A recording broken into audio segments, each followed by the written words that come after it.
हमारी जो जांच एजेंसियां हैं जैसे पुलिस हो गई, सीबीआई हो गई, ऊपर से नीचे तक करप्ट है। पहली पीढ़ी का वकील होता है, उसे ज़्यादा परिश्रम करना पड़ता है। मैं अपने पिता के साथ वहाँ गया और उस दिन मेरा भाग्य, न्यायपालिका हमारी काम करती है, ओवरलोडेड है बेचारे जजेस। मेरा एक और आपसे सवाल था कि जितने हमारे ट्रायल कोर्ट के जजेस हैं वो सिर्फ एग्ज़ाम पास करके ऊपर बैठ जाते हैं, और जब वो उनकी सरकार बेचारों की नहीं रहती है तो वो पीएमएलए के घेरे में बहुत जल्दी आ जाते हैं। ये जज का बेटा भी जज बनेगा और अगर वो वकालत में है तो, या वो ही सीनियर एडवोकेट बनेगा। बच्चों में और आगे आने वाली नस्लों में ये फीलिंग होनी चाहिए कि The New Indians presents Law and Justice by Vedic Legal in association with Vedic Legal and Company and the Senate of Jurists. नमस्कार, मैं सृष्टि गुप्ता और आज हमारे कार्यक्रम लॉ एंड जस्टिस में हमारे मेहमान हैं Shri Manu Sharma. Shri Manu Sharma Delhi high court, supreme court और डिस्ट्रिक्ट कोर्ट के जाने माने वरिष्ठ अधिवक्ता हैं। आज हम उनसे न्याय के बारे में कुछ बारीकियां सीखेंगे। तो आइए ले चलते हैं सीधे आपको मनु शर्मा जी से, जो हमें आज आपको कोर्ट की बारीकियों के बारे में कुछ अच्छे से बताएंगे। Welcome sir. Thank you sir, मैं आपसे ये पूछना चाहती हूँ कि क्या वकालत आपका पहला प्यार था या आप बाय चांस यहाँ आ गए? पहला प्यार तो नहीं था, क्योंकि मेरे जो पिता हैं वो उस समय जब मैं पढ़ाई कर रहा था वो सिविल सर्विसेज में थे, हरियाणा सिविल सर्विसेज में। तो मेरा ऐसा कोई अनुभव नहीं था कि वकालत क्या होती है, वकील क्या होते हैं। और अगर आप 1980 और 90 के दशक में वापस जाएं तो ज़्यादातर माता पिता का एक सपना होता था कि लड़का इंजीनियर या डॉक्टर बने, बिल्कुल, या फिर आईएएस का एग्ज़ाम लिखे और उसी दिशा में पढ़ाई करता। तो शुरू में नहीं था, मगर बाद में जब मैंने क्लास 10 क्लियर कर ली, उसके बाद मेरे पिता ने कहा कि आप इंजीनियरिंग करिए, जबकि मेरा उस तरफ रुझान बिल्कुल भी नहीं था। बिल्कुल। मगर उनके कहने पे मैंने ले ली साइंसेस, फिज़िक्स, केमिस्ट्री, मैथ्स। पर मेरा जो प्रदर्शन था वो अच्छा नहीं था। तो 11वीं 12वीं करने के बाद भी ये कन्फ्यूजन चलता रहा कि अब क्या किया जाए, साइंस तो नहीं है मेरे लिए। फिर मैंने बीकॉम किया और बीकॉम करते करते मुझे लगा कि हाँ, ये जो विधि है, जो कानून है, जो वकालत है, उसमें मेरी रुचि थी। मैं अखबारों का अध्ययन करता रहता था और उसमें उस तरह के प्रश्न आते रहते थे कि कोर्ट्स में क्या हो रहा है, क्या नहीं हो रहा है। मुकदमों के बारे में भी काफ़ी पढ़ने लगा, अपने आप रुचि बनती गई। तो बीकॉम के बाद उस समय भी मैं बीकॉम के साथ साथ भी सीए भी कर रहा था। ये सीए का मैंने फाउंडेशन कर लिया था और इंटरमीडिएट कर रहा था। तब दिल्ली विश्वविद्यालय के विधि के फैकल्टी ऑफ लॉ के वहाँ के फॉर्म्स निकले हुए थे, तो मैंने भर दिया और फिर मैं भर के भूल भी गया कि मैंने भरा हुआ है। फिर उसके बाद जब एक हफ्ता रह गया तब उस समय मुझे लगा कि सीए भी काफ़ी काम ऐसा है जिसमें दफ्तर में बैठ के सिर्फ गणित करते रहते हैं, जो कि मेरे लिए बोरिंग था। तो फिर मैंने पूरी मेहनत से वो एंट्रेंस टेस्ट दिया। मैं लकी था कि वो क्लियर हो गया एक हफ्ते की पढ़ाई से। फिर मैंने लॉ किया 3 साल का। वर्ष 2003 में मैंने प्रैक्टिस स्टार्ट करी। तो ऐसे पहला प्यार नहीं था, धीरे धीरे हुआ। धीरे धीरे आपको लॉ से प्यार हुआ। तो सर, आप पहली पीढ़ी के वकील हैं अपने यहाँ के, तो क्या उतार चढ़ाव आपने देखे अपनी शुरुआती प्रैक्टिस के दिनों में? कोई अगर दिलचस्प किस्सा हो इससे रिलेटेड तो हमें ज़रूर बताएं। देखिए, ये एक विचारधारा है कि जो पहली पीढ़ी का वकील होता है उसे ज़्यादा परिश्रम करना पड़ता है। ये गलत नहीं है। पहली पीढ़ी के अधिवक्ता को, वकील को परिश्रम ज़्यादा करना पड़ता है। इसमें भाग्य का बहुत बड़ा किरदार होता है जी। इसमें मैं भाग्यशाली था कि शुरू में ही जब मैंने अपनी वकालत की डिग्री ली 2003 में, उसके कुछ समय बाद ही मुझे उस समय के जो दिग्गज ट्रायल के वकील थे क्रिमिनल साइड में, पंडित आर के नसीम, उनके चेम्बर को ज्वाइन करने का मौका मिला और उनके साथ मैंने फिर 4 साल लगाए। और परिश्रम का तो देखिए कोई पर्याय नहीं है, आपको परिश्रम करना पड़ता है और आपको पता होता है कि अगर परिश्रम नहीं किया तो इस फील्ड में, इस क्षेत्र में आपकी कोई जगह नहीं बनेगी। बिल्कुल। वहाँ पे आपके परिश्रम के अलावा बहुत बड़ा एक योगदान होता है कि अगर आपके माता पिता और परिवार आपको पहले 4-5 साल वित्तीय रूप से एक सपोर्ट दें और मॉरली आपको सपोर्ट करें, क्योंकि शुरू में कोई पैसे नहीं होते हैं। बिल्कुल बिल्कुल। तो वो मैं भाग्यशाली दोनों तरह से था कि मैं नसीम साहब के साथ ऐसे एज ए प्यूपिल, एज ए शागिर्द रहा। बिल्कुल। और मेरे माता पिता ने भी मुझे पूरा सहयोग दिया, पूरा उनका सपोर्ट रहा, फाइनेंशियली, इमोशनली, मेंटली, मॉरली। तो वो बनता गया। परिश्रम तो ऑफ कोर्स था ही, मगर ऐसा नहीं है कि पहली पीढ़ी का वकील या अधिवक्ता कामयाब नहीं हो सकता। अगर आप मेरे पिछले 20-21 साल का अनुभव देखें तो जी। आज की डेट में बहुत से ऐसे दिल्ली हाई कोर्ट में वरिष्ठ अधिवक्ता नियुक्त हुए हैं जी। जो सभी पहली पीढ़ी के अधिवक्ता हैं और खुद ही उन्होंने परिश्रम से ही यहाँ तक उन्होंने ये डेजिग्नेशन, ये पद पाया है जी। मेहनत से, और मेहनत करने पे इसमें सफलता मिलती है इस प्रोफेशन में। सिविल और क्रिमिनल दोनों साइड में मैंने देखा है कि पहली पीढ़ी के अधिवक्ता बहुत अच्छा कर रहे हैं जी जी।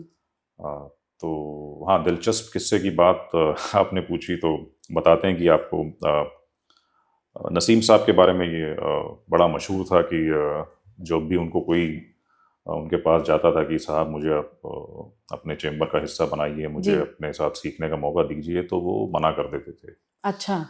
वो सबको ये कहते थे कि जाइए पहले थोड़ा सिविल का काम करिए और उसके बाद आप जाके क्रिमिनल, जो फौजदारी वकालत जिसे हम कहते हैं, उसमें अपना हाथ आजमाइए और सीखिए। तो ये जब मुझे लगा कि हाँ मुझे क्रिमिनल साइड में जाना है तो मुझे था कि साहब इन्हीं के साथ काम करना है। तो मगर मेरे को ये भी डर था कि अगर मैंने उन्हें अप्रोच किया और उन्होंने मना कर दिया तो फिर मना हो जाएगी। तो वहाँ भी भाग्य का मेरे साथ था कि मेरे पिता के एक मित्र थे जो गुड़गांव में ही नियुक्त थे।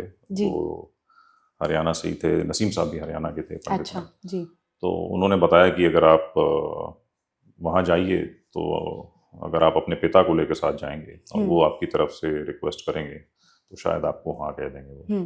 तो वो एक तभी एक शायद का आपने इस्तेमाल किया है, तो शायद बहुत बड़ी चीज होती है। तो फिर मैं अपने पिता के साथ वहाँ गया और उस दिन मेरा भाग्य मेरे साथ था। उन्होंने हमें बिठाया, हमें चाय पिलाई, हमारे परिवार के बारे में पूछा, बैकग्राउंड के बारे में पूछा और उन्होंने मुझे अपने चेम्बर में ले लिया। तो वहाँ से मेरी शुरुआत हुई। उनके साथ बहुत कुछ सीखा, ट्रायल की बारीकियाँ सीखी जितना मैं सीख सकता था, जितनी मेरी एबिलिटी है जी।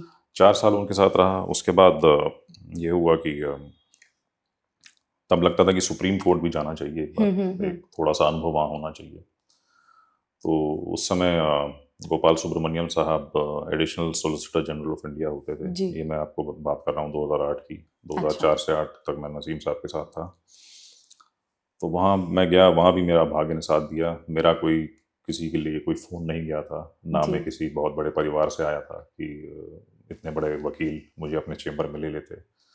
बट वहाँ पर एक जगह खाली हुई जो कि मेरे मित्र थे जो वहाँ 4-5 साल से थे, मेरे बैचमेट। तो उन्होंने बताया कि देखिए एक जगह खाली है, अगर आप कोशिश करना चाहते हैं तो जाके मिल लीजिए।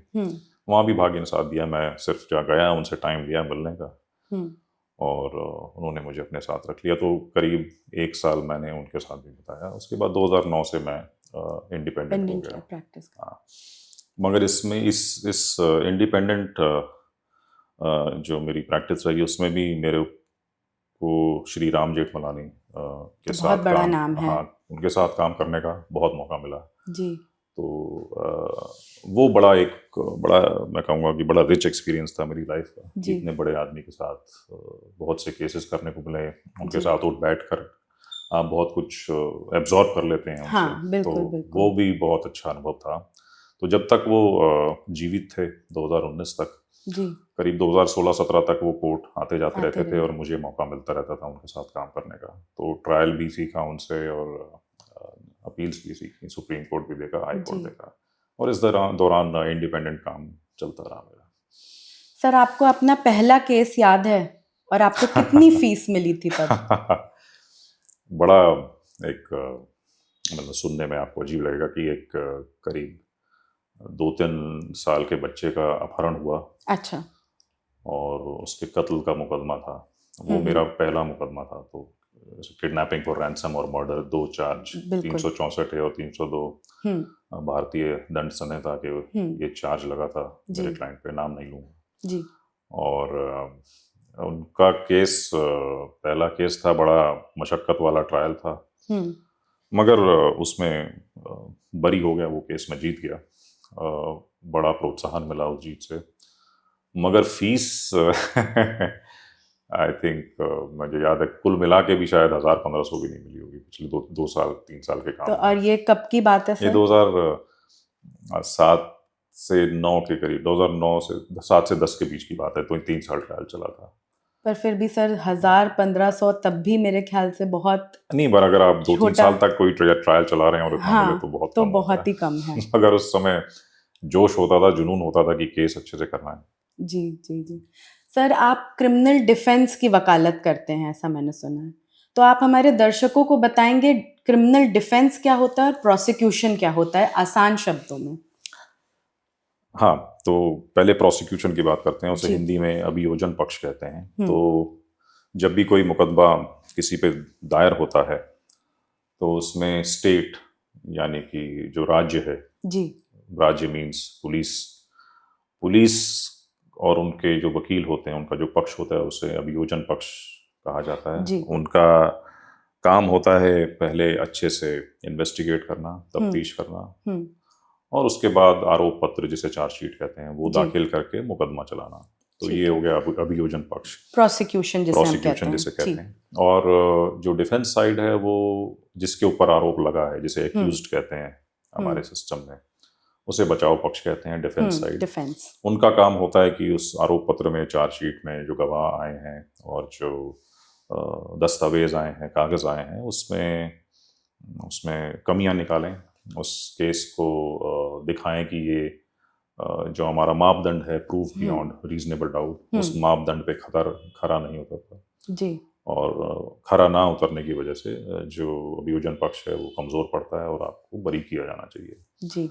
तो ये 2 साइड आपस में झगड़ते हैं कोर्ट में। तो ये अभियोजन और बचाव पक्ष के बीच की जो तनातनी है, इसे हम ट्रायल कहते हैं। इसमें जो इंडियन एविडेंस एक्ट है, भारतीय साक्ष्य अधिनियम, वो कोड ऑफ क्रिमिनल प्रोसीजर, जो प्रक्रिया की संहिता है, ये सब इसके जो मोटे जो खास प्रोविजंस हैं उनका इस्तेमाल होता है। ट्रायल के स्टेजेस होते हैं। पहले चार्ज फ्रेम होता है, तो आदमी को पहला मौका मिलता है कि चार्ज के स्टेज पे ही अगर वो छुटकारा पा सके, तो बचाव पक्ष कहता है कि ये तो देखने में ही बेकार केस लगता है, तो चार्ज के समय पे डिस्चार्ज हो जाता है। मगर वो बड़ी नैरो सी एक विंडो होती है। मोस्टली चार्जेस फ्रेम होते हैं और लोग को पूरा ट्रायल फेस करना पड़ता है। तो उसमें गवाह आते हैं, दस्तावेज एग्जिबिट की तरह से दाखिल किए जाते हैं। बचाव पक्ष को मौका मिलता है कि वो जिरह करें, जिसे क्रॉस एग्जामिनेशन कहते हैं, प्रति परीक्षा कहते हैं हिंदी में। और फिर दोनों साइडों को मौका देने के बाद जज साहब जो है वो फैसला सुनाते हैं। तो इस तरह से चलता है पूरा सिस्टम। ये सिस्टम मैसेज है। सर, बहुत लोगों का ये कहना है कि हमारी जो जांच एजेंसियां हैं, जैसे पुलिस हो गई, सीबीआई हो गई, ऊपर से नीचे तक करप्ट है। क्या आप कभी किसी ऑनेस्ट पुलिस ऑफिसर से मिले हैं? क्योंकि आजकल लोग पुलिस के पास जाने से डरते हैं, बल्कि वो हमें बचाने के लिए नियुक्त होते हैं, लेकिन फिर भी कोई भी मैंने नहीं देखा अधिकारी या कोई भी जज भी आजकल, या कभी किसी पुलिसकर्मी के खिलाफ कोई कुछ नहीं बोलता है, किसी को जेल नहीं होती कभी। आपका इसमें क्या कहना है? नहीं, देखिए, ये कहना गलत होगा कि हर आदमी करप्ट है। अगर ऐसा होता तो हमारा जो सिस्टम है वही गिर जाता। तो न्यायपालिका चलती है, न्यायपालिका जो जस्टिस सिस्टम है वो दोनों पक्षों के योगदान से चलता है, जिसमें पुलिस का भी रोल होता है, जैसे अभियोजन पक्ष बने, और वकील साहब जो बचाव की तरफ से होते हैं उनका भी। तो गलत है ऐसा मेरे अनुभव में। देखिए, हर समाज के हर पहलू में अच्छे बुरे लोग होते हैं, तो ये कोई अलग नहीं है जो न्यायपालिका की जो व्यवस्था है, जो सिस्टम है। तो हो सकता है कुछ पुलिसकर्मियों के लिए इस तरह के आरोप लगे हों कि उन्होंने अपना काम ठीक से नहीं किया, मगर सबको एक ही ब्रश से रंग देना ये गलत होगा। अच्छे लोग भी हैं पुलिस में भी, बुरे भी हैं, वो तो आपको समाज में हर पहलू में मिल जाएंगे। बिल्कुल। और हमारा सिस्टम चेक्स और बैलेंसेस पे चलता है। अगर किसी को लगता है कि पुलिस उसका साथ नहीं दे रही है किसी करप्ट मोटिव की वजह से, तो उसके पास हमेशा ये ऑप्शन है कि वो कोर्ट में जाके एजेंसी बदलवा सकता है, इन्वेस्टिगेटिंग ऑफिसर को बदलवा सकता है, कोर्ट को कह सकता है कि मॉनिटर करें जब तफ्तीश हो रही है। और ये दोनों ही तरह के लोग, एक्यूज्ड भी जा सकता है और कंप्लेनेंट भी जा सकता है। तो चेक्स और बैलेंसेस इतने हैं कि आपके पक्ष को ऐसे कोई दरकिनार नहीं कर सकता, दबा नहीं सकता। तो और जजेस, न्यायपालिका हमारी काम करती है, ओवरलोडेड है बेचारे जजेस, बट बहुत काम है उन पर, मगर फिर भी उनकी कोशिश रहती है कि जितना हो सके वो न्याय कर सकें। और अगर पुलिस के खिलाफ आरोप लगता है तो वो उसमें उसकी मामले की तह तक जाते हैं और रिलीफ मिलता है लोगों को। सर, अभी आपने कहा कि न्यायपालिका ओवरवर्क्ड है, ओवरलोडेड है, और बहुत सारे अंडर ट्रायल्स भी हैं हमारे देश में। तो आप उनके लिए क्या कहेंगे कि हमें कैसे ऐसे सिस्टम से लड़ना चाहिए, या सरकार क्यों नहीं कुछ उनके लिए करती है, या न्यायपालिका कभी उन्होंने कोई कमिटी नहीं बनाई, या कभी सेट ऑफ जजेस कभी बैठे नहीं कि हम अंडर ट्रायल्स के केवल मैटर्स सुनेंगे? कभी ऐसा क्यों नहीं हुआ? नहीं, ऐसा नहीं। अंडर ट्रायल्स के ट्रायल्स चलते हैं। जो आप जो प्रॉब्लम जो बता रहे हैं वो है कि एक तो जजेस की संख्या वो नहीं है जो भारत की जनसंख्या को काम कर सके। बिल्कुल। तो ओवरवर्क वाला वहां पे आए। दूसरा जो पहलू है जो मुझे लगा है अब तक के अनुभव में, वो ये है कि उनकी ट्रेनिंग भी बहुत अच्छी नहीं है। इन दोनों की वजह से लोगों को लगता है कि एक तो केस में सुनवाई नहीं हो रही है, हो रही है तो हमें न्याय नहीं मिल रहा जी। आपने वो एक फ्रेज सुना भी होगा, पढ़ा होगा, justice delayed is justice denied. तो जब देरी होती है और बेल नहीं मिलती लोगों को, तो ये रोष उत्पन्न होता है लोगों में। इसका देखिए, सरकार के पास एक ही इलाज है कि जो न्यायपालिका का जो सिस्टम है उसमें ज़्यादा जजेस दें। आप आज भी देखेंगे तो हिंदुस्तान का एक भी हाई कोर्ट अपनी पूरी कैपेसिटी पे काम नहीं कर रहा है। बिल्कुल। ठीक है। और उसमें सबसे जो मुख्य जो रोल है वो सरकार का है, क्योंकि सरकार को ही जितनी एटलीस्ट सैंक्शन स्ट्रेंथ है उतने जजेस तो नियुक्त करने चाहिए, और वो ना करने की वजह से लोगों में एक रोष है, लोगों को न्याय नहीं मिल रहा है। उसमें सरकार को एक प्रोएक्टिव अप्रोच लेनी पड़ेगी। अब उसकी निटी ग्रिटीज क्या है, बारीकियां क्या हैं, वो फाइनेंस का इशू है या कोई और इशू है, इसके बारे में तो टिप्पणी करना उचित नहीं होगा। पर हाँ, मैं ये कहना चाहूँगा कि जजेस चाहिए, पूरी सैंक्शन स्ट्रेंथ पे चाहिए, और उनकी ट्रेनिंग, उनकी सेंसिटाइजेशन वो भी बहुत ज़रूरी है। तो इन दो एरियाज पे, इन दो पहलुओं पे सरकार को ध्यान देना चाहिए, जो मेरे अनुभव में अब तक नहीं दिया गया जी। और उसी वजह से ये सारी जो दिक्कतें आ रही हैं। सर, मेरा एक और आपसे सवाल था कि जितने हमारे ट्रायल कोर्ट के जजेस हैं वो सिर्फ एग्ज़ाम पास करके ऊपर बैठ जाते हैं। उन्होंने कभी वकालत करी नहीं, कभी उन्होंने जज फेस नहीं किया, उनको कोर्ट आर्ट नहीं पता, या वो शायद सिविल में ज़्यादा अच्छे हैं पर क्रिमिनल में बैठा दिए जाते हैं। तो इससे कितना फ़र्क पड़ता है हमारे ट्रायल्स में देश के? अनुभव की बात कर रहे हैं कि जी। बिना अनुभव के बिना सिर्फ जज आपने एक बनना। एग्ज़ाम पास हाँ। किया और आप जज बन गए। हाँ, ये मेरे पहले ऐसा नहीं था। जी। पहले 3 साल की कम से कम वकालत चाहिए होती थी जज की नियुक्ति के लिए। उसके बाद ऑफ कोर्स एक रिटन एग्जाम है, इंटरव्यू है, वो हटा दिया गया था, वेव कर दिया था। जहाँ तक मैंने पढ़ा है वो संशोधन अब दोबारा से लाया जा रहा है। अच्छा। जब ये एक मिनिमम रिक्वायरमेंट की भाई 3 या 5 साल की वकालत वो लाई जाएगी, तो I think it's a step in the right direction. हो सकता है सरकार वो संशोधन लाए, उससे चीज़ें बेहतर होंगी।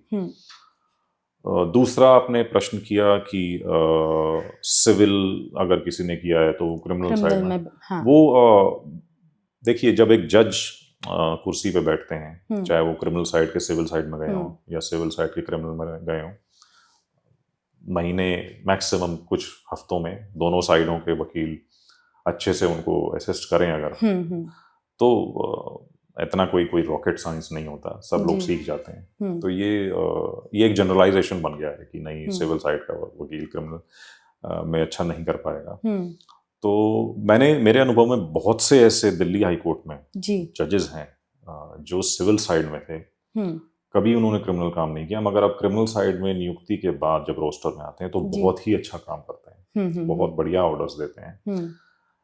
ये दो तरफा चीज़ है। एक तो ये बार का फेलियर है, अगर आप दोनों साइड की बात कर रहा हूँ, अगर जजेस को आप करेक्ट लॉ अच्छे से असिस्ट ना कर पाए, तो सिविल साइड का भी व्यक्ति अगर दोनों साइड की तरफ से अच्छा असिस्टेंस होगा दोनों साइड के वकीलों से, तो वो सीख जाते हैं धीरे धीरे। सेम वहाँ पे है। क्रिमिनल साइड में दो चीज़ें होती हैं जी।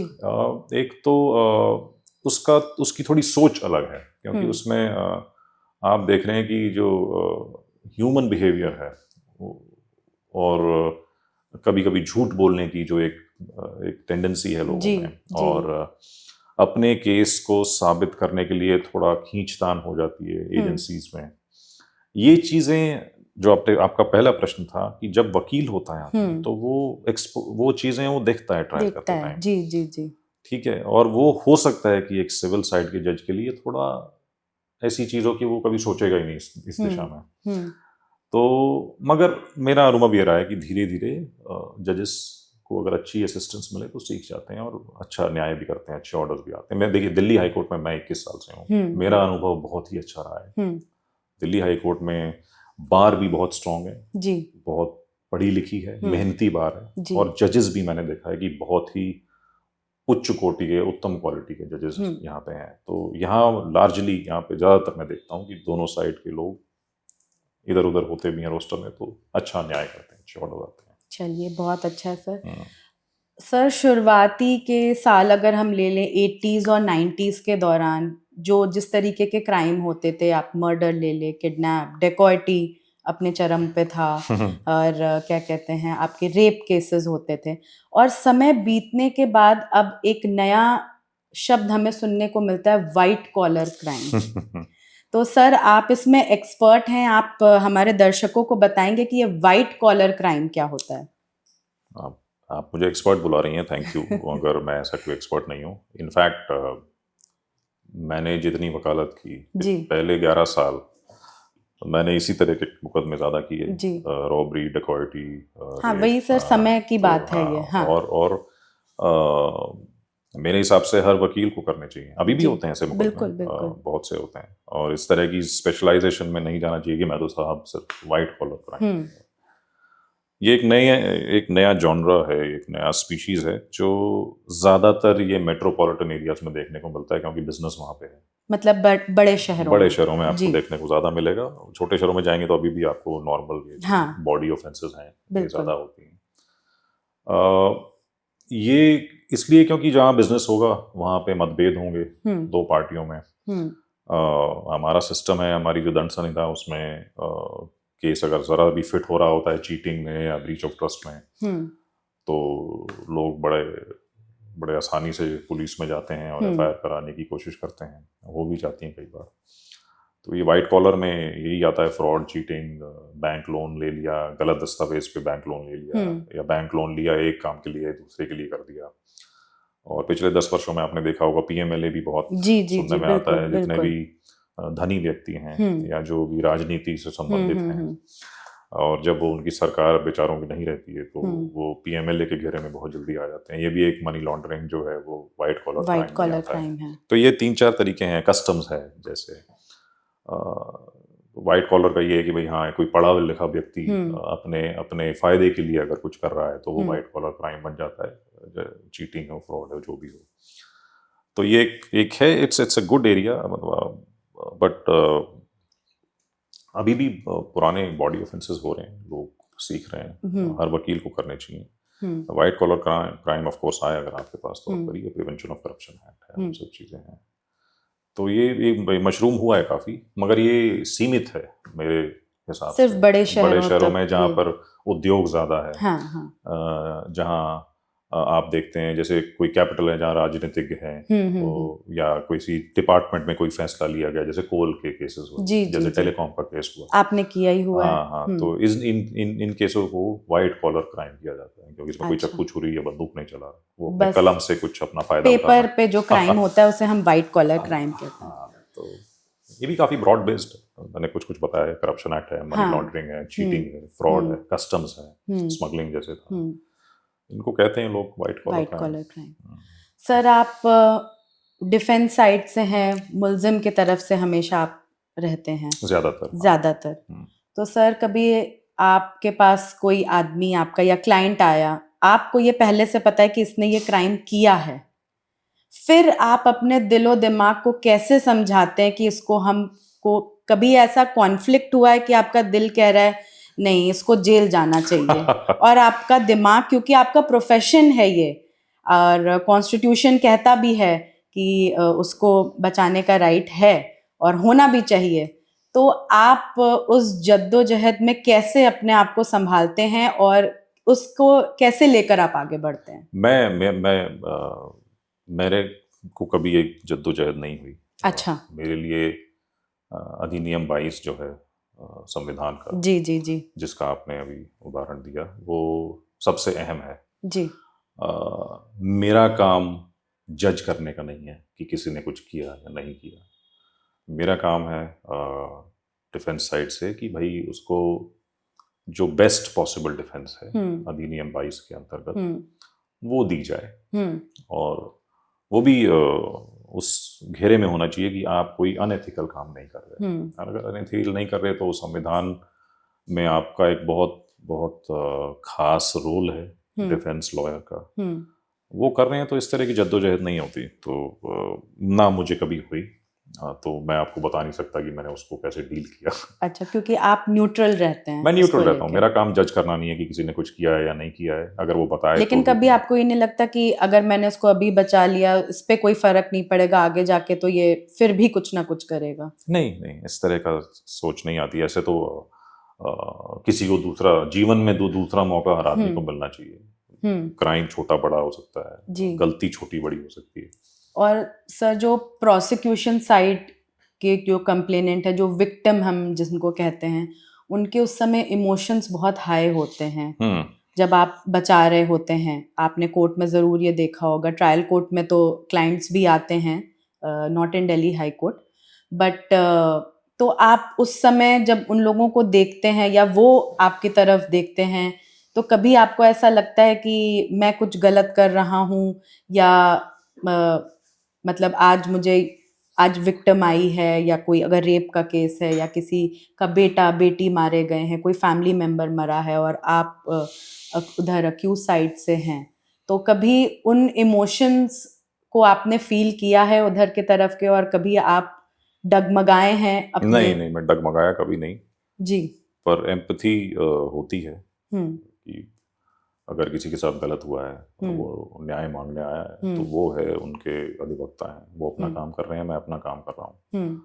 पर एक चीज हर अधिवक्ता में होनी चाहिए, सेंसिटाइज्ड होना जी। चाहिए। आपको कभी भी वकील होने के नाते पर्सनली इन्वेस्ट नहीं करना चाहिए, ना अपने क्लाइंट में और ना ही किसी तरह का रोष या नेगेटिव इमोशन दूसरी साइड के लिए होना चाहिए। आपका काम है जो कागज हैं, जो आरोप पत्र है, जो एविडेंस है, साक्ष्य है, उसके आधार पर जो भी आप बेस्ट कर सकते हैं वो कोर्ट में कीजिए।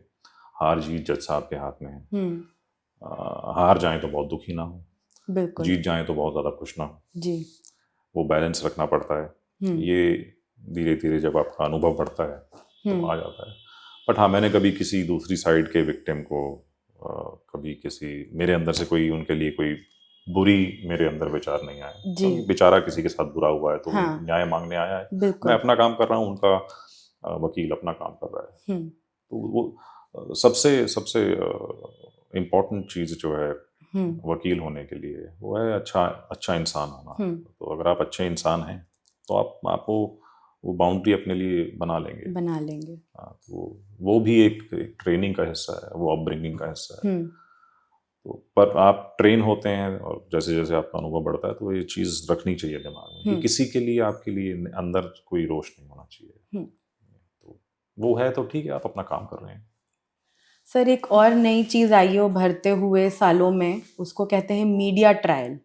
हाँ तो मीडिया ट्रायल, ये जो बड़े हीनियस केसेस होते हैं उनमें जब लोगों का गुस्सा फूटता है और फिर मीडिया उस पर अपनी टिप्पणी देने लगती है, आपने कभी कोई ऐसा केस किया है जो पहले मीडिया ट्रायल जिसका हो चुका है, उसके बारे में कुछ बताइए। हाँ, मैं जैसे आप भाग्यशाली समझें कि वकील होने के नाते मुझे मौका मिला ऐसे केसेस में का हिस्सा बनने का। तो दुर्भाग्य ये है कि क्योंकि मीडिया ट्रायल का बहुत बुरा असर होता है जो कोर्ट में होता है। जी। बहुत से केसेस हुए जब मैं नसीम साहब के साथ था। तो जेसिका लाल केस था, वो हत्याकांड था उस समय का, प्रियदर्शनी मट्टू हत्याकांड था। जी। उसमें मैं बचाव पक्ष की तरफ से था, हालांकि मैं जूनियर था तब। ऐसे ही उपहार सिनेमा कांड हुआ जिसमें बहुत से व्यक्तियों की मृत्यु हो गई। जी। उसमें भी बड़ा एक नेगेटिव इमोशन रहता था। मीडिया भी काफी ब्लेम करती थी। बिल्कुल। तो 2G स्पेक्ट्रम में भी उसमें मैं मेन लॉयर था। उसमें भी बड़ा मीडिया ट्रायल था शुरू में। पर आप देखेंगे कि मीडिया ट्रायल इसके मैं बहुत विरुद्ध हूँ। क्योंकि होता क्या है, आप कोर्ट का फैसला आने से पहले सिर्फ पब्लिक सेंटीमेंट के ऊपर किसी को दोषी करार दे देते हैं और उसका बहुत ही बुरा असर होता है ट्रायल पे, जज साहब के काम करने के तरीके पे। क्योंकि अगर कोर्ट के बाहर इस तरह का कैंपेन चलाया जाए कि ये तो दोषी है, तो जज साहब भी एक इंसान है, उनको वो प्रेशर महसूस होना शुरू हो जाएगा और वो अपना काम अच्छे से नहीं कर पाएंगे। ये प्रश्न उच्चतम न्यायालय और उच्च न्यायालयों में बहुत बार उठ चुका है जी। और कई बार कोर्ट्स ने बोला भी है कि मीडिया ट्रायल नहीं होना चाहिए। मगर इसमें कोर्ट कभी किसी को सजा नहीं दी, किसी मीडिया हाउस को, कि अगर उसने उल्टी सीधी चीजें लिखी या प्री जज किया केस को, वो नहीं किया। मैं उस पर सवाल नहीं उठाता। ये जिम्मेदारी मीडिया हाउसेस की है जी। ठीक है, जब हम अपना काम संविधान के दायरे में कर रहे हैं तो मीडिया को भी वही करना चाहिए जी। आप आए देखें कोर्ट में क्या हो रहा है, आप बताइए कोर्ट में। मगर ये कहना कि ये आदमी गलत है, ये सही है, चाहे वो डिफेंस की साइड की अटैक हो चाहे प्रोसिक्यूशन पे, मगर ये गलत है, उसमें आप फिर बाधा बन रहे हैं न्यायपालिका के काम में जी। और जैसे ही बाधा बनेंगे उसमें नुकसान सिस्टम का है, व्यक्तिगत नहीं है। देखो, एक व्यक्ति का नुकसान आप आज होगा कल भूल जाएंगे, मगर एक ट्रेंड सेट हो जाता है। हाँ। ठीक है, और उसमें लॉन्ग टर्म नुकसान लोगों का ही है। अगर आज एक आदमी को मीडिया ट्रायल की तरफ वजह से सजा हो गई गलत तरीके से, तो एक ट्रेंड बन गया और कल को एक नहीं 100 और 1000 लोगों को भी हो सकता है। तो ये प्रश्न है कि किस केस को मीडिया उठाल देगा तो किसको नहीं करेगा। तो इसके मैं विरुद्ध हूँ और मैं कामना करता हूँ कि उच्चतम न्यायालय कुछ गाइडलाइंस दें इस पे जी। कि ये आपकी बाउंड्रीज हैं, इनको आपको क्रॉस नहीं करना है। बार बार देनी पड़ती हैं, भूल जाते हैं लोग, तो वो आ जाएगा तो मीडिया ट्रायल तो बंद होना ही चाहिए। बहुत ही खराब चीज़ है जी। तो सर कभी आपके ऊपर सरकार से या कोर्ट से कभी कुछ प्रेशर आया है कि आप किसी इस व्यक्ति का आप केस ना लें या ना लड़ें? कभी भी नहीं, कभी भी कि आपको लगे कि नहीं, कोई कभी भी ऊपर नहीं से ऐसा मुझे हुआ। नहीं, ऐसा कभी भी नहीं हुआ। कोर्ट्स, न्यायपालिका बड़े फेयरली अपना काम करती है। वो कोर्ट्स या सरकार से कभी इस तरह का कोई प्रेशर नहीं आता कि आप ये केस ना लें, इसको ठीक से ना करें, ऐसा नहीं होता है। सर अगर जब आप केस हारते हैं और आपके क्लाइंट को सज़ा होती है, तो कभी आपकी जान पे कभी खतरा हुआ या आपकी फैमिली को कभी आपके इस प्रोफेशन की वजह से कोई दिक्कत आई? नहीं, देखिए वकील का काम है अपना बेस्ट देना। दुर्भाग्य से कई वकील काम पाने के लिए या काम अगर कोई केस मिल गया तो उसे रखने के लिए जी कई बार अपने जो मुवक्किल हैं उनको उनकी उम्मीदें झूठ पे बढ़ा देते हैं, झूठ बोल देते हैं, केस की सही स्थिति को नहीं बताते कि भाई ये खराब केस है, आपको सजा भी हो सकती है। वहाँ पे इस तरह का गुस्सा मुवक्किल में हो सकता है कि भाई आपने तो बोला था।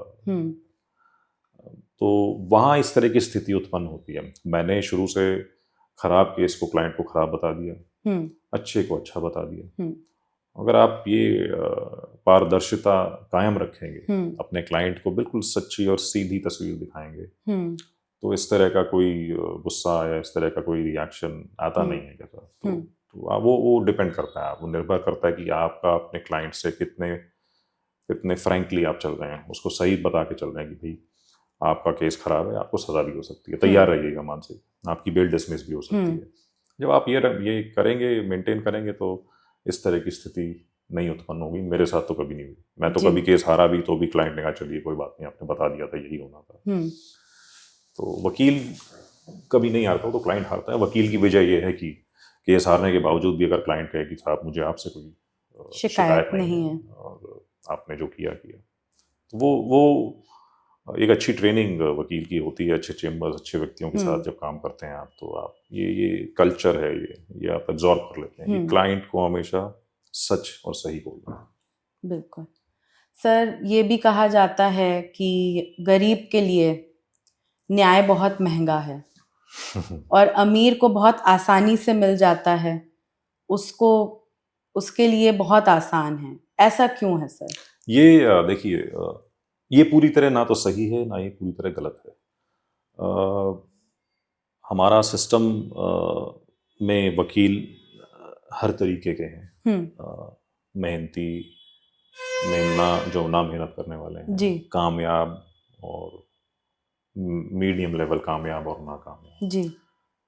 उसी तरीके से जो वकीलों का एक फीस स्ट्रक्चर चलता है, ठीक है, तो गरीब व्यक्ति बेचारा नहीं कर पाता, अच्छे वकील को एंगेज नहीं कर पाता, पैसे नहीं है बेचारे के पास।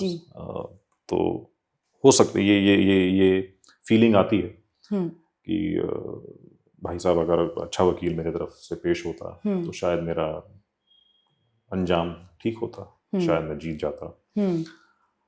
और अमीर व्यक्ति अब अच्छा वकील अफोर्ड कर सकते हैं तो वो कर लेते हैं, तो उनका केस अच्छे से कंडक्ट होता है। मगर हमारे सिस्टम में एक बहुत अच्छी चीज़ है, अब किसी भी लेवल पे जाएं, चाहे Supreme Court, High Court, District Court, एक legal services authority, legal services committee है जी, जहाँ पे अच्छे वकील पैनल पे होते हैं और गरीब व्यक्ति का बिल्कुल मुफ्त केस लड़ते हैं। तो जैसा कि मैंने कहा कि सरकार की तरफ से एक अच्छा कदम था, न्यायपालिका की तरफ से बहुत अच्छा कदम है। एक लीगल सर्विसेज अथॉरिटी एक्ट है हमारा जी, जिसमें पहले देखा जाता है कि गरीब आदमी की श्रेणी में कौन आ रहा है और उसको मुफ्त कानूनी सलाह और कोर्ट में उनके लिए वकील नियुक्त किए जाते हैं।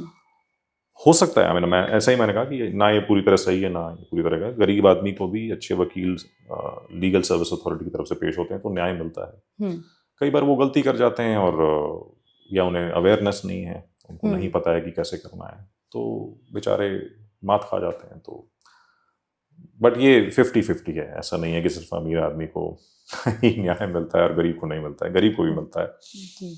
इनफैक्ट कई बार अमीर व्यक्ति मीडिया ट्रायल के घेरे में बहुत जल्दी आ जाता है जी, और उसके साथ अन्याय हो जाता है। बिल्कुल बिल्कुल। तो सर जैसे कोर्ट में बहुत होता है, आप भी अब सीनियर काउंसिल हैं, कि इस जज के यहाँ इस सीनियर का चेहरा चलता है, इनको लेके चलो। ये आम लोगों में भी ये चीजें बाहर आने लगी हैं, तो सर ये कितना सही है? बहुत मामूली परसेंटेज होगा ये। अच्छा। देखिए, जब इस तरह की टिप्पणी की जाती है तो ये हमला जजेस के ऊपर है, वकील के ऊपर नहीं है कि इन जजेस के सामने ये वकील साहब चलेंगे, इनके आगे नहीं चलेंगे, ऐसा कुछ नहीं है। हमारी न्यायपालिका बड़े फेयरली काम करती है। जूनियर वकील को भी रिलीफ मिलता है, सीनियर को भी मिलता है, केस अच्छा है या केस बुरा है उस बेसिस पे। बट जैसा मैंने कहा कि एक आधा कोई एग्जाम्पल होता होगा, मगर ये सोच और ये सिस्टम निर्भर करता है लिटिगेंट पे भी जिसका केस है और बार के ऊपर भी। इस तरह की सोच, इस तरह की बातें नहीं होनी चाहिए। It's not healthy. करेक्ट। ठीक है ना? तो मेरे अनुभव में ऐसा कभी नहीं हुआ कि मेरी शक्ल देख के मुझे कोई जज साहब ने भगा दिया कोर्ट से कि तुम जाओ यहाँ से। आप प्रिपेयर्ड हैं, आपका केस अच्छा है बुरा है वो तो छोड़िए, आप अगर प्रिपेयर्ड हैं आपको सुनवाई मिलेगी। बिल्कुल। ठीक है। और होता क्या है कि एक यंग वकील को मेच्योरिटी आने में समय लगता है। ठीक है। मेच्योरिटी बहुत तरीके की होती है कि क्या बोलना है क्या नहीं बोलना है। प्रिपरेशन के आगे की बात कर रहा हूँ, आप अच्छे से प्रिपेयर्ड हैं फिर भी आपको टाइम लगेगा कि क्या इंपॉर्टेंट है क्या नहीं है। ठीक है। जजेस भी ह्यूमन हैं, इंसान हैं, उनके भी अपने अपने लाइक और डिसलाइक हैं, इनके कि किस पॉइंट पे वो ज़्यादा कन्विंस होते हैं, एक जज दूसरे पॉइंट पे नहीं होते हैं, ये भी डिपेंड करेगा। तो उसको हम चेहरा ये दे देते हैं कि इसमें ये वकील चलेगा या नहीं चलेगा, बट ऐसा नहीं होता है। 99% नहीं होता है, 1% अगर होता हो तो मेरे अनुभव में कभी नहीं हुआ। सर ये भी कहते हैं कुछ लोग कि जब क्लाइंट एक वकील के पास जाता है और वकील उसको हर तरीके से सलाह देता है, गाइड करता है, लेकिन कभी क्लाइंट बोलता है कि सर कुछ अगर जज साहब को ले दे के अगर कुछ हो जाए तो बहुत बढ़िया रहेगा, ये आप करवा दीजिए। तो सर क्या ऐसा होता है कि जज साहब ले दे के भी कुछ करते हैं? देखिए, मेरे अनुभव है ऐसा नहीं हुआ कभी। इस तरह की बातें होती हैं, मैं मना नहीं करूँगा, मगर ये पूरा उत्तरदायित्व वकीलों पे है कि इस तरह की चीज़ को बिल्कुल डिस्करेज किया जाए। जी। अगर होती हैं, मैं अज्यूम कर रहा हूँ, दुनिया में हर तरीके की अच्छी बुरी चीज़ें होती हैं, 99% ऐसा कुछ नहीं होता है।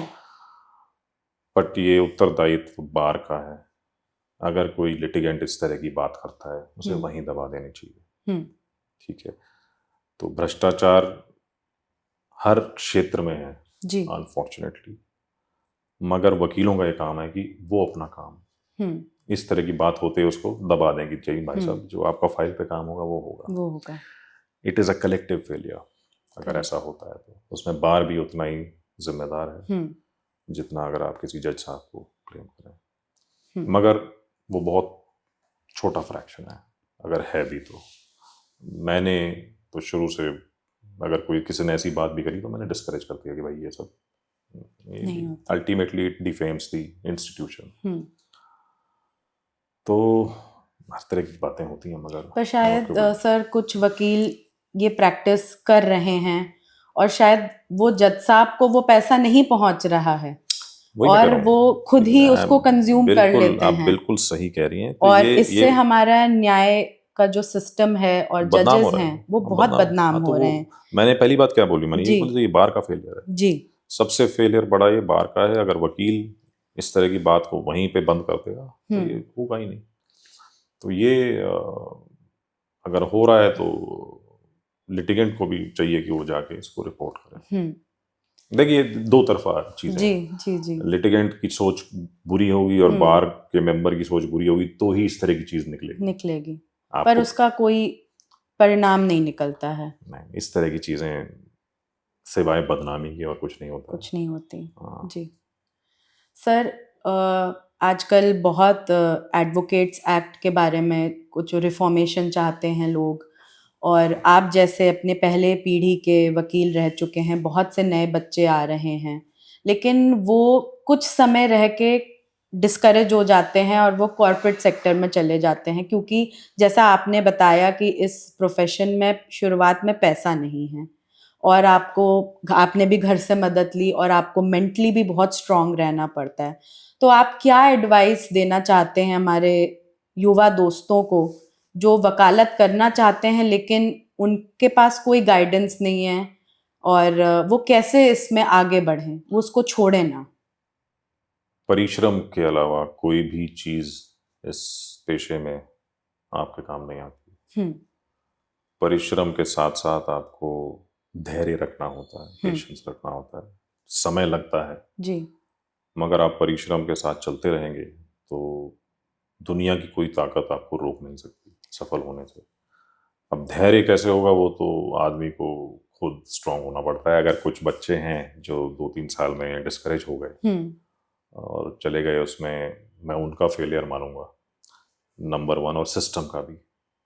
तो थोड़ा सपोर्ट रहना चाहिए, जैसे सीनियर वकील को भी उतना बेयर मिनिमम देना चाहिए अपने जूनियर्स को, जिससे उनका काम चलता है। मैं आ रही थी कि वो जो पैसे की दिक्कत, वो बड़े बड़े कॉलेजेस से पढ़ के आते हैं और फिर जब ये होता है कि आप क्या काम कर रहे हो, क्योंकि लिटिगेशन में मैंने सुना है कि कोई वक्त नहीं होता काम का, कोई ये 9 to 5 जॉब नहीं है। किसी दिन आपको पूरे दिन काम करना पड़ता है, किसी दिन आप नहीं भी काम करते तो भी चल रहा है। तो उस वजह से तो आप बताइए कि ये जो पैसों की दिक्कत है, या इसको कैसे हम मिटिगेट कर सकते हैं, या इसका क्या सोल्यूशन निकल सकता है? इसमें देखिए, हाँ, आई थिंक ये बात उच्चतम न्यायालय में भी एक टिप्पणी आई थी, जो उस समय मुख्य न्यायाधीश थे चंद्रचूड़ साहब जी। उन्होंने बोला था कि जो नए बच्चे हैं जो वकालत में आते हैं उनको एक बेयर मिनिमम स्टाइपेंड मिलना चाहिए। मैं उसके पक्ष में हूँ, ताकि माँ बाप से सपोर्ट लेने के अलावा उनका खुद का भी कॉन्फिडेंस बना रहे। तो एक वो है, एक सरकार की तरफ से भी कुछ कदम हो सकते हैं कि एक फंड बनाया जाए जिससे जो गरीब घर का बच्चा है जो वकालत में अपना हाथ आजमाना चाहता है उसको कुछ सपोर्ट मिले जी। पर अल्टीमेटली देखिए, ये धैर्य का काम है और परिश्रम का काम है। आप वकील कामयाब बनते हैं या नहीं, वहाँ भी आपकी मानसिक शक्ति का रोज इम्तिहान होता है जी। तो ये बहुत लंबी दौड़ है। इसमें अल्टीमेटली जो यंग आदमी है, बच्चा है, उसको शुरू से ट्रेनिंग अपने आप के लिए होनी चाहिए कि मुझे लगे रहना है, I have to keep walking regardless of good and bad days, regardless of ups and downs. हाँ, उसमें जो योगदान सीनियर का हो सकता है वो होना चाहिए। सर, आपको ऐसा लगता है कि जो हमारी जितनी निचली कोर्टें हैं वहाँ पे बहुत सारा हिंदी का रिकॉर्ड आता है?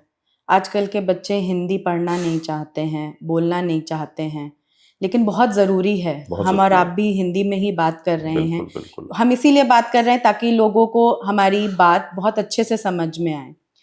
तो इसके लिए आप क्या कहना चाहते हैं? ये चीज़ हम हायर कोर्ट्स में क्यों नहीं प्रैक्टिस करते हैं कि हम हिंदी में बहस करें?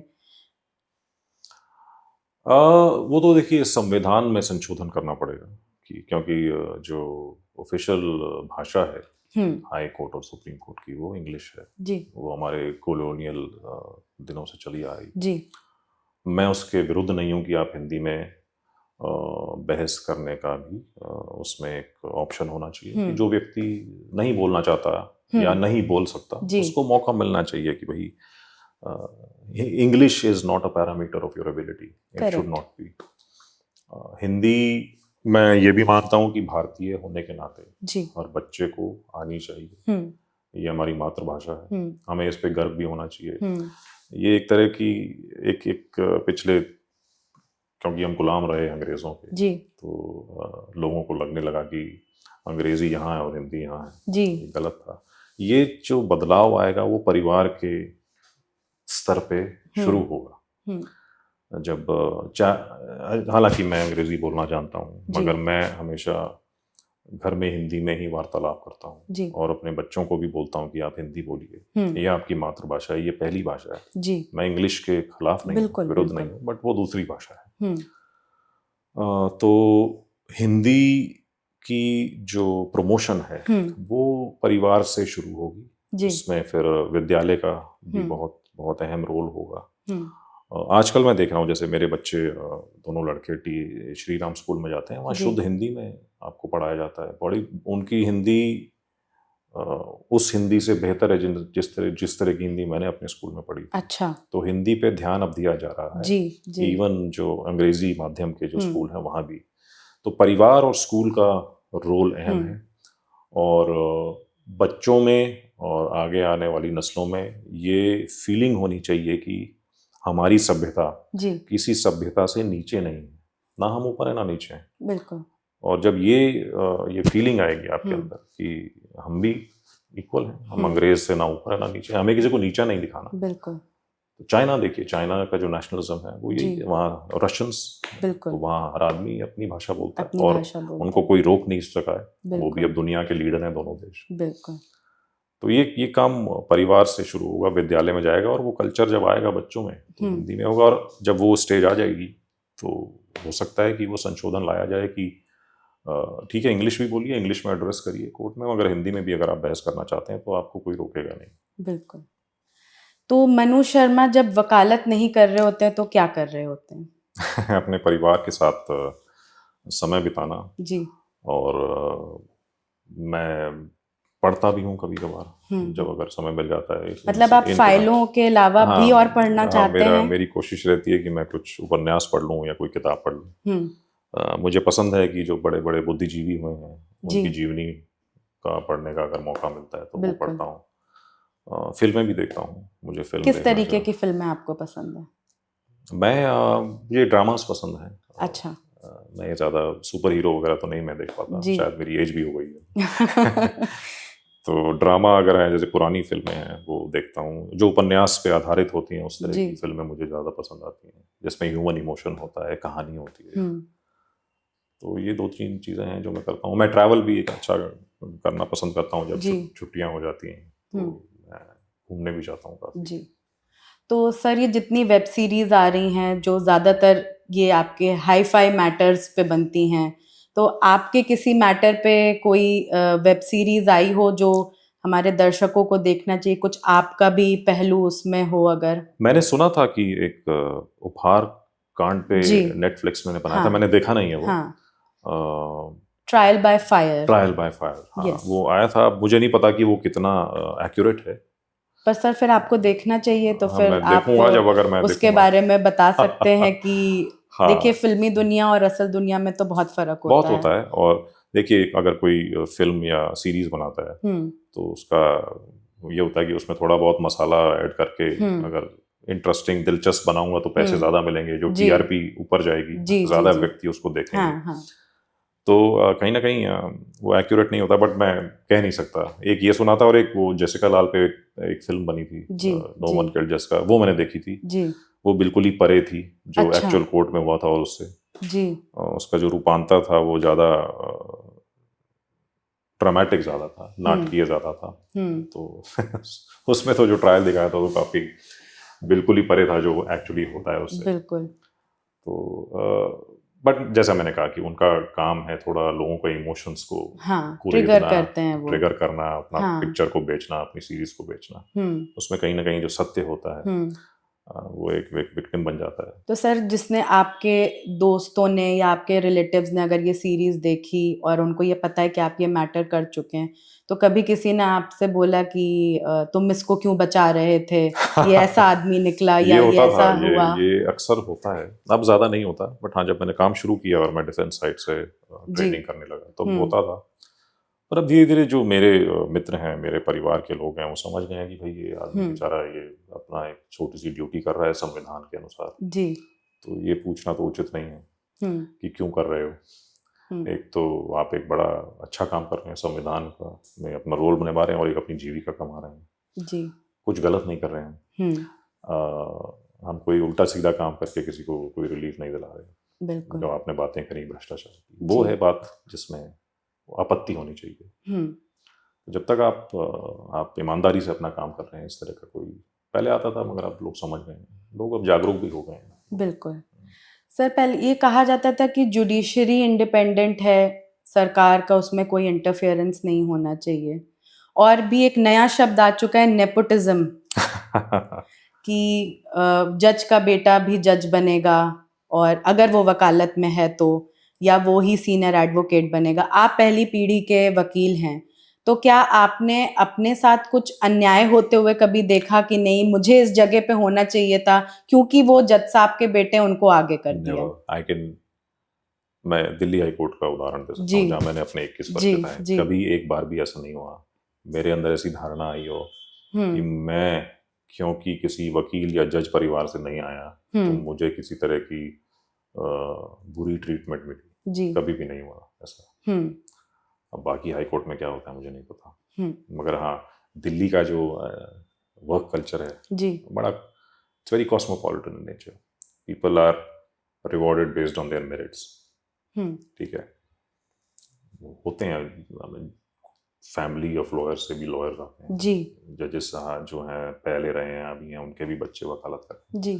मगर मैंने कोई वो नहीं देखा कि प्रेफरेंशियल ट्रीटमेंट किसी को मिल रही है। कभी आपको कोई डिसएडवांटेज कभी फील नहीं हुआ? You know, in fact, if you look at the latest list of seniors who got designated, many of them are first generation.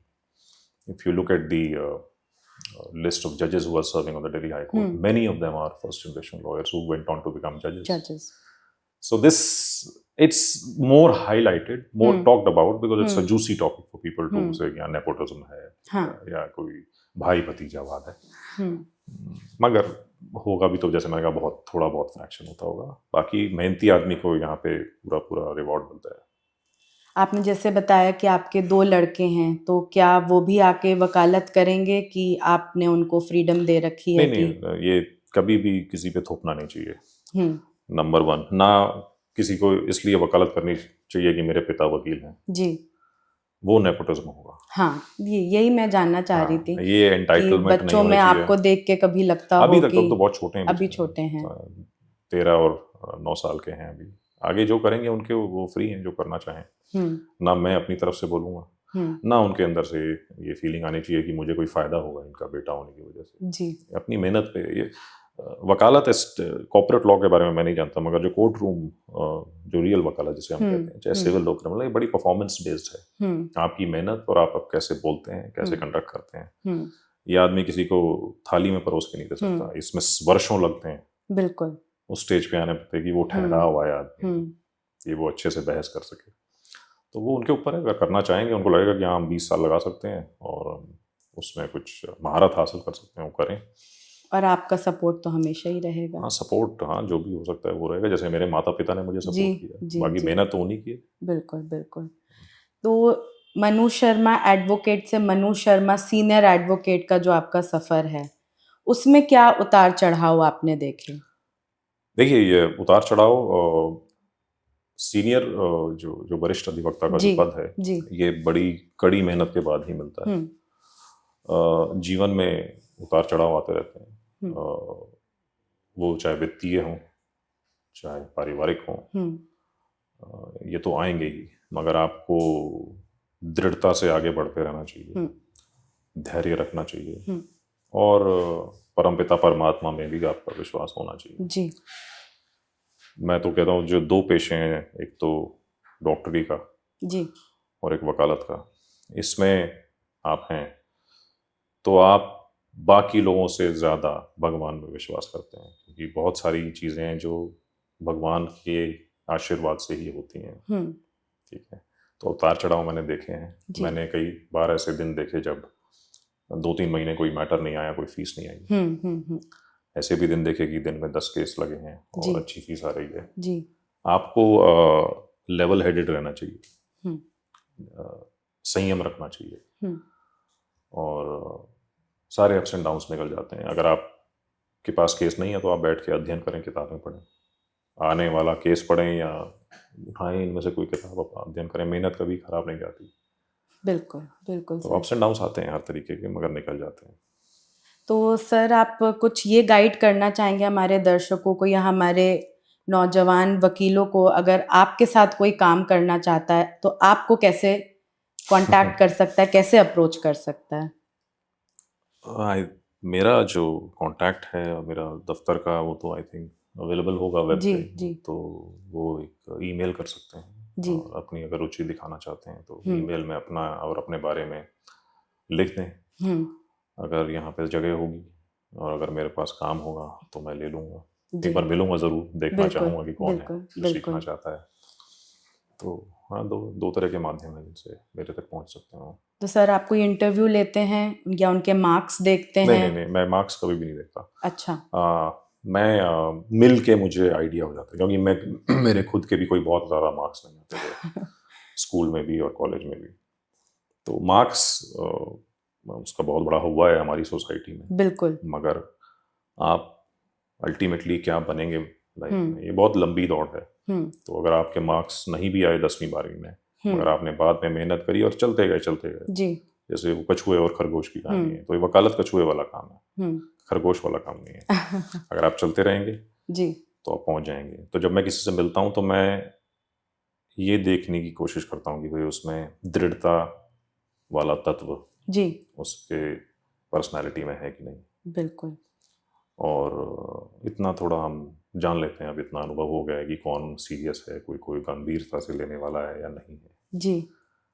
Marks वगैरह मेरे लिए बिल्कुल इररिलेवेंट है। मैं कभी भी मार्क्स नहीं देखता। मैंने आज तक कभी किसी का सीवी खोल के भी नहीं देखा। अच्छा, ये तो बहुत ही बड़ी मैं बात आई आपने लाइक बोल दी। Someone, I figure out instantly someone is meant जिसे कहते हैं वाइब। वाइब। हाँ आपको पॉजिटिव वाइब्स एक हाँ, दूसरे अगर इंसान से आनी चाहिए, हाँ तो ही आप एक कनेक्ट बना लेते हैं हाँ, उनसे। थोड़ा सा परिवार के बारे में सवाल जवाब होता है जी, तो पता जी। लग जाता है कि बच्चा कहाँ से आया है, जी। किस वर्ग से आया है, कितनी उसके अंदर एक ड्राइव है, पैशन है। बिल्कुल। तो चलिए हम इस प्रोग्राम के आखिरी सवाल पे पहुंच गए हैं। तो मनु शर्मा सीनियर एडवोकेट को क्या हम जस्टिस मनु शर्मा के रूप में आगे देख सकते हैं? नहीं, ये सब चीज़ें तो भाग्य पे निर्भर करती हैं। अभी तो मैं अधिवक्ता के रूप में बहुत खुश हूँ। जी। मेरे पास कोई आता है तो मैं अपना बेस्ट कर देता हूँ। जी। ये सब तो प्रभु की लीला है, अगर इस तरह का आशीर्वाद उनकी तरफ से आएगा। पर आपकी कभी कोई अंदर इच्छा है कि आप बेंच पे? अभी तक तो नहीं है। अभी तक तो अभी नहीं। तक नहीं है। बाकी जैसा मैंने कहा कि ये तो मैच्योरिटी आती रहती है, आदमी सीखता रहता है, इच्छाएं बदलती रहती हैं। बिल्कुल। अगर भविष्य में इस तरह का कोई इच्छा जागी और अगर इस तरह का आशीर्वाद प्रभु से मिला तो ज़रूर। पर आज जैसे हम बैठे तो अभी मुझे कोई आइडिया नहीं है, ना मेरी कोई इच्छा है कि मैं वहाँ बैठूँ। अभी तो इस साइड पे काम करने का मन है। बहुत बहुत शुक्रिया मनु शर्मा जी, आपसे बात करके बहुत मज़ा आया। धन्यवाद। बहुत बारीकियों को हमने समझा आपके माध्यम से। आपने बहुत ही दिलचस्प किस्से सुनाए हमें, कोर्ट के अंदर की बातें सुनाई, कुछ सरकारी, कुछ जजेस के फेवर में। आपने क्लाइंट्स को बहुत फेवर करते हैं आप कि उनको जस्टिस मिलना चाहिए। तो यही हमारा सबका मोटो है कि हम देश को आगे बढ़ाएं। अगर हम न्याय जल्दी किसी को दिला सकते हैं तो उसकी ज़िंदगी बहुत अच्छे से आगे बढ़ेगी। बिल्कुल सही बोला आपने। तो चलिए अब हम फिर मिलते हैं आपसे एक नए मेहमान के साथ। हमें इजाज़त दीजिए। नमस्कार।